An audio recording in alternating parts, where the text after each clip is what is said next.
you about some of the other assignments. In the modules, in the syllabus, they use a very long name called the High Leverage Practice, HLP, DB, Implementation, and Feedback. That is quite a mouthful. These are basically lesson presentations, lessons that you will teach. And you see on the checklist, it is listed as HLP lesson presentations. They're, if you are in a classroom, these are lessons that you'll be teaching to actual children. If you are not in a classroom, as most of you are in that situation, you will be doing a video of this. There are a couple of segments to this assignment. First thing is that you need to decide upon which of the HLP and Danielson you want to focus on for this assignment. So just make sure you choose one of each, and don't use the same ones for every lesson that you do. You are also going to create a profile of 2 focus learners. There is a link in the assignment where you can find all the 14 disability categories. You will choose 2. You will write about 2 imaginary students. There's a sample, I think, in the module. And you will keep these students in mind when you create your lesson. Then you are going to create a lesson plan. The template that you're using is the same one that you used for your lesson, video lesson observations. And again, there is an explanation of all the parts of that lesson plan template in the Miriam's folder to help with documents. So that should be able to guide you and explain what everything is. You are going to then create, so write up a lesson plan, and then you're going to video yourself. Now, lessons for really young children, like 2-year-olds, are going to just be a couple of minutes. For 1st and 2nd graders, it might be half an hour. But I'm not expecting you to create a lesson that's maximum would be 20 minutes, and for younger kids, much shorter. Of the lesson plan itself, you are only going to video yourself for 5 to 10 minutes, a clip of part of the lesson presentation. I would prefer if you could actually record yourself as if we were the children in your class. So instead of saying, I would do this, this, and this, you can say, hi kids, today we're learning about farm animals and whatever. So if you can imagine us as your students, that would be great. If you need some visual books or artwork or charts, have everything ready for that, for those few minutes. After you do that video, you're going to be uploading that video to the discussion board so your classmates can see it. And when you submit that for viewing, you will also be posing 2 questions related to your lesson. There are some samples in the module.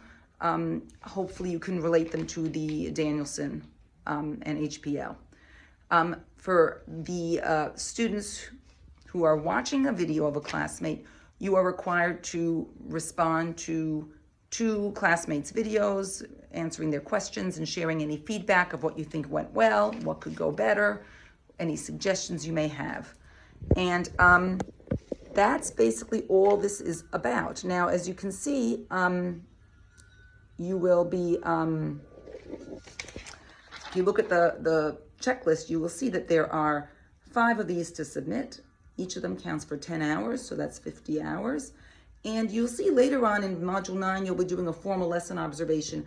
I have no problem if you use one of the lesson plans from these 5 presentations for your formal lesson observation. So I hope that is helpful. And I wanted to speak about the reflective journals, which go together with this lesson presentation. There are 5 reflective journals. They are for 2 hours each, so that's a total of 10 hours. And basically, it's pretty self-explanatory. There's a list of some questions you need to answer. Any good teacher should do some self-assessment after you teach a lesson, what you think you could do differently, what the children responded well to, anything that you think you could have done differently, or any new ideas that you might have. So this is a chance for you to reflect on each of the lessons that you present. So that is the reflective journals component. I wanted to also just jump ahead, and we will talk a bit more about the learning segment and later in another video. But you'll see number 8 is the issues of importance discussion board. I'm telling you this now because I have no problem with you doing all these assignments in whatever order you want. So if you have free time and you want to watch more videos of lessons, that's great. If you want to get your lesson presentations done, that's great. Issues of importance are basically discussions about issues related to early childhood education. There are 4 of them in modules 3, 5, 7, and 9. They each count for 4 hours. So that's 8 hours. And you could do those at any time now. So I will explain more about some of the other assignments, but this should get you started so you can get moving on the video lessons, the presentations with their reflective journals, and the issues of importance. Okay?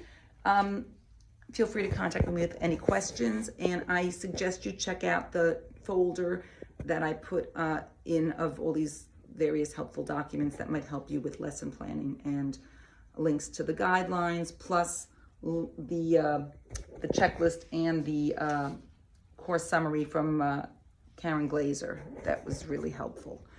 The other thing I wanted to tell you is that if you are in a school, I do need to get your forms from your principal or administrators as soon as possible.